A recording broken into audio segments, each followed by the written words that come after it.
কেন্দ্রীয় কমিটি এবং শ্রমিক দলের ঢাকা মহানগর উত্তর এবং দক্ষিণের নেতৃবৃন্দ আমরা এসেছিলাম আমাদের নেত্রী, বাংলাদেশের গণমানুষের নেত্রী,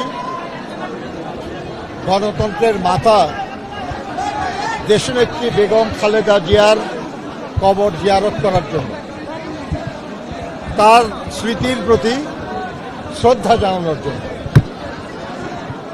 এখানে শায়িত আছেন আমাদের শ্রমিক দলেরও প্রতিষ্ঠাতা শহীদ রাষ্ট্রপতি জিয়াউর রহমান বীর উত্তম। আমরা তাদের দুইজনের প্রতি শ্রদ্ধা জানিয়েছি, তাদের দুইজনের জন্য দোয়া করেছি আমরা।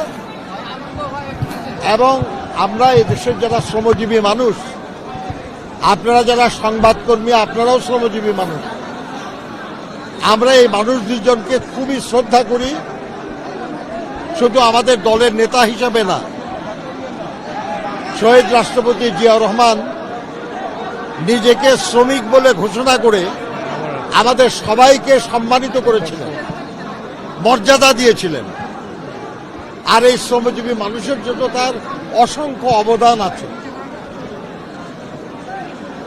দেশনেত্রী বেগম খালেদা জিয়াও শ্রমজীবী মানুষের জন্য অনেক কিছু করেছেন। ব্রিটিশ আমল থেকে যে শ্রম আইনগুলি ছিল, এর অনেকগুলি পরস্পর বিরোধী ছিল এবং এতগুলি আইন নিয়ে কাজ করা শ্রমিক আন্দোলনের জন্য এবং দেশের জন্য কষ্টকর ছিল। উনি প্রথম 2006 সালে বাংলাদেশ লেবার কোড এটা প্রণয়ন করেন, অনুমোদন করেন। আজকে একটা মাত্র শ্রম আইন দিয়ে আমরা শ্রমিক আন্দোলন করি এবং শ্রম বিষয়ে রাষ্ট্র পরিচালিত হয়। শ্রমজীবী মানুষের কল্যাণের জন্য অনেক কিছু তিনি করেছেন এবং তার বিশেষ গুরুত্বপূর্ণ হল শ্রম কল্যাণ ফাউন্ডেশন, লেবার ওয়েলফেয়ার ফাউন্ডেশন, যে ফাউন্ডেশনের তহবিলের ব্যবস্থা করে গেছেন তিনি। আজ কোটি কোটি টাকা সেই তহবিলে এবং তা দিয়ে দুস্থ শ্রমিকদের জন্য কল্যাণমূলক কাজ করা হয়। এই মানুষ দুজন আমাদের অত্যন্ত শ্রদ্ধার মানুষ। আমরা তাদের আত্মার মাগফিরাত কামনা করি, আল্লাহ তাআলার কাছে প্রার্থনা করি আল্লাহ যেন তাদেরকে বেহেশত নসিব করে,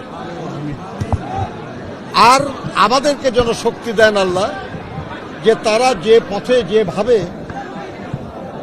এ দেশের মানুষের জন্য কাজ করেছেন আমরা যেন সেই কাজটা সম্পন্ন করতে পারি।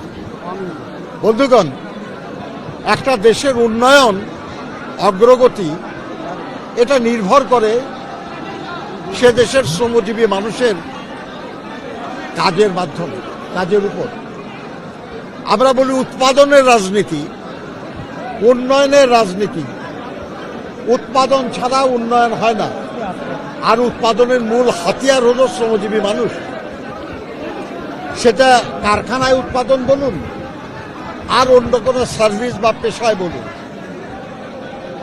এটা যেহেতু শ্রমজীবী মানুষ ছাড়া উন্নয়ন এবং সমৃদ্ধি আসে না, দেশের কল্যাণ হয় না, জনগণের কল্যাণ হয় না, সেহেতু সে শ্রমজীবী মানুষকে যারা ভালোবাসতেন তাদের সবাই ভালোবাসা উচিত। আমরা এই ভালোবাসা, এই শ্রদ্ধা প্রদর্শনের জন্যই মূলত আজকে এখানে